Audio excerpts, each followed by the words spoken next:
Саламатсыңарбы, окуучулар, урматтуу көрөрмандар. Мен Алай райондук балдардын чыгармачылык борборунун ийрим жетекчиси Кийиз Керемети ийримин жетектейм. Менин окуучуларым Токтом Мамат Жумабаев атындагы номер 15 орто мектептин окуучусу Айжан жана Рабия.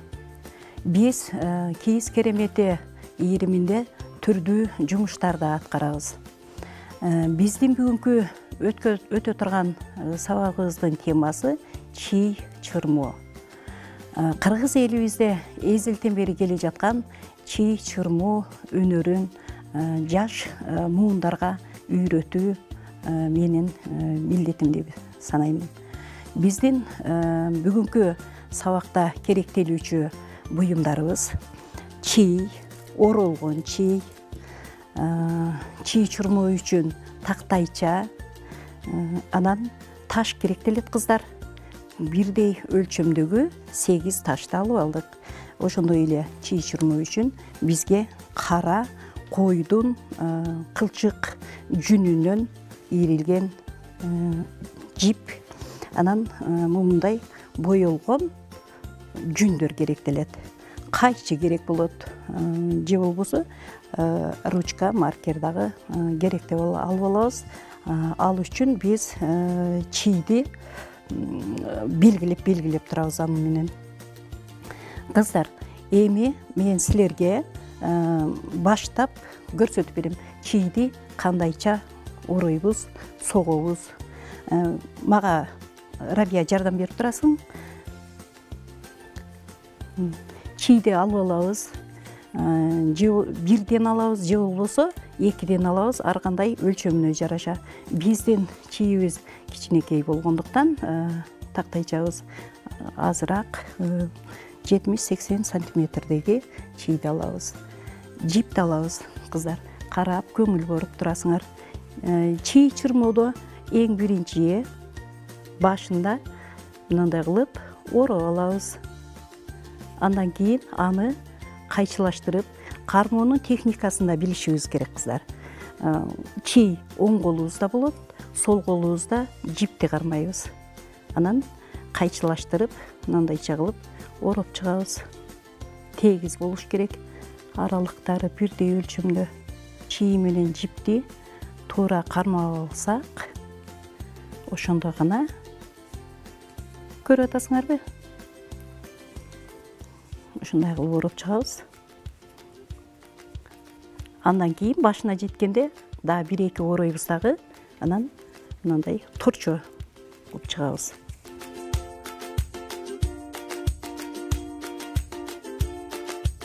Торчо кылып ороп, акырында жипти өзүнө эле бекитип коебуз. Мага кайчыны бересиң? Жардамдаш. Кыркасың. Эми муну мындай кылып жайгаштырабыз. Жайгаштырып, бирдей өлчөмдө болуш керек, 2 тарабынан тең 5-6 сантиметрге чейин аралыкты коебуз. Дагы таштар менен айкалыштырып сого баштайбыз. Эң биринчи ортосунан баштайбыз. Рабия, көрүп, карап, көңүл буруп карап турасыңар. Мен кармап турайын, жылып кетпеш керек. Кийинки ташты ал. Эми кыздар, бул чий чырмоо өнөрү эзелтен бери эле кыргыз элибизде келе жатат.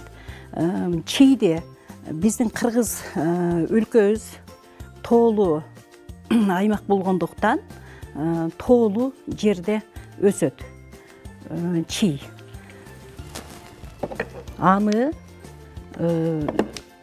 март, апрель айларында быша баштайт, өсүп өнөт. Андан кийин август, сентябрь айларында толук бышып жетилет. Чийди биз өтө көп бышырбайбыз. Бышырбай түбүнөн кармап жулабыз. Азамат, туура. Айжан. Рабия, туура алдың. Кейинкине Азамат. Андай түз болуш керек. Чийибиз туура кармалат. Утуру оролгон сайын жылып кете берет биздин чийибиз. Мындай болуп. Кана айкалыштырабыз. Тегиз. Үйрөнүп алдыңарбы кыздар? Үйрөндүк. Үй шартында апаларыбызга, чоң энелерибизге эмне кылсак болот экен? Жардам берсек болот, кыздар. Эми биз муну согуп атканда көрүп алдыңар, Рабия, Айжан. Мына жерде жүндөрүбүз турат. Жүндү мындай кылып ороп да калабыз. Ал ороо үчүн чийди алабыз. Жүндү алып алгач созуп алабыз, түйдөктөп. Мына көрдүңөрбү? Мына созулушун карап тургула. Ушундай кылып созобуз. Себеби дегенде чийге орогонубузда текши болуш керек. Чекелери чачылып кетпеш керек. Мына көрдүңөр, кыздар? Чий согунун арасында муну дагы мен силерге көрсөтүп өтөйүн. Чырмоо. Бул убакытты өтө көп талап кылат. Ошон үчүн биз алдын ала 2 күн, 3 күн мурун ороп алабыз.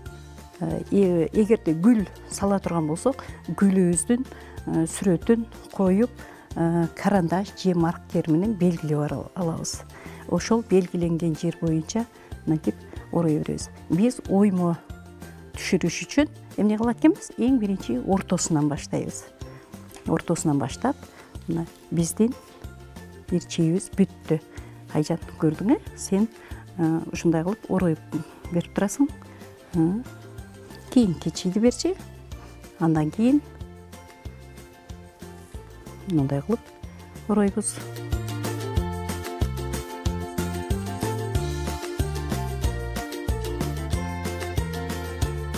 Да кандай сабактарга кызыгасың, кызым? Айжан оройгончо сүйлөй берсин. Сен мага чийден алып берип тур. Рабия, чийибизди сого беребиз. Мен бул сабактан тышкары көркөм окууга кызыгам, алгебра сабагына кызыгам. Көркөм окууда кайсыл акындардын ырларын жаттадың, кызым? Көбүнчө Алыкул Осмоновдун ырларын жаттадым. Алыкул Осмоновдун кайсыл ырын жаттадың? Айтып бере берчи. Өмүргө дегендерин жаттагам. Ырас өмүр кандай кыска, кандай аз. Тагдыр ошол өлчөмүнөн көп кылбас. Бирок чиркин аздыгына мейлеле, анын октой тездигине кататпаш. Кечээ гана тигил кырда жок эле, кайдан чыкты бозат минген 30 жаш. Азамат, жакшы. Бул Алыкул Осмоновдун ырларына обончуларыбыз обондагы жазып жүрөт. Ушул өмүргө деген ырына кайсыл обончу чыгарды эле? Сыймык Бейшекеев деген. Сыймык Бейшекеев дагы обон чыгарган.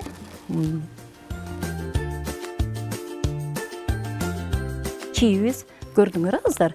Ушинтип жылып кете берет. Утуру биз сого беребиз. Наркы башынан баштап мага жардам бере бер. Чийди ороп атасыңбы?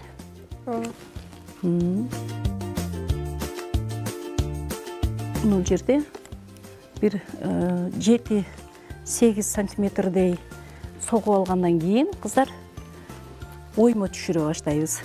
Алдын ала биз түшүрүп алган, ороп алган чийлерден оймону түшүрүп согуп баштайбыз, кыздар.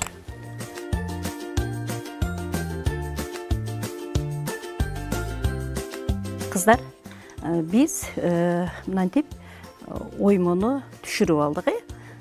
Бул кандай оймо?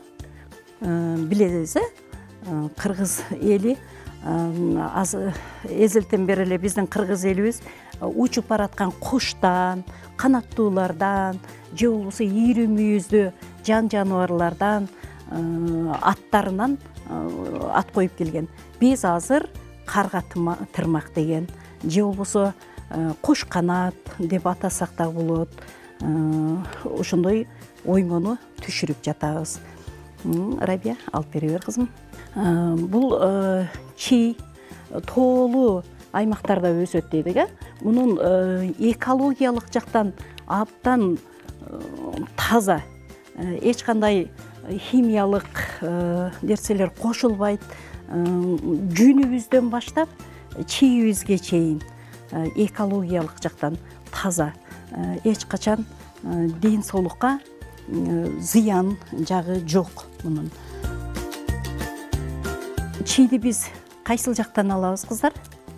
Биз муну айтып койгулачы. Тала жактан алабыз. Бул талада эң таза болуп өсөт биринчиден. Талалардан алабыз. Кыргызстанда негизинен чий өтө көп өсөт. Көп болгон тоолуу аймак болгон үчүн көбүрөөк өсөт. Биз чийди эң таза өсүмдүк жана мындай өзүбүзгө керектүү нерселерди жасап алсак болот чийден. Мисал келтирсек, кыргыз үйгө боз үйлөргө жылан, чаян кирип кетпеш үчүн анын тышына чийден чий согуп кыргыз үйдүн тышына ороюбуз. Ал жылуу керегеден кийин оролот, кызым. Жылуу болот. Борондон же башка нерседен, көптөгөн нерселерден сактайт. Чийден ошондой эле башка нерселерди да жасасак болот. Мисалы кандай эмнелер жасайбыз? Эшиктерди, куруч жайганга серелерди, вазаларды же болбосо башка көптөгөн нерселерди жасасак болот экен чийден. Азыркы мезгилде көптөгөн нерселерди өзүбүздүн колубуздан жасап алсак болот экен. Бизде эзелтен айтып келген тасма чийден тарттырып 40-50 кыз келинди топтоп түрдөп чийди чырматкан деп Манас эпосунда да айтылып келген. Бул кече эле кийин пайда болбостон мунун тарыхы эзелки Манаска чейин барат экен. Манас эпосунда айтылып аткандан кийин бул качантан бери айтылып жасалып келе жаткан эң бир кыргызга пайдалуулугу чоң чий болуп саналат экен.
Чийибизди аяктап бүтүп калдык. Жакшы үйрөндүк.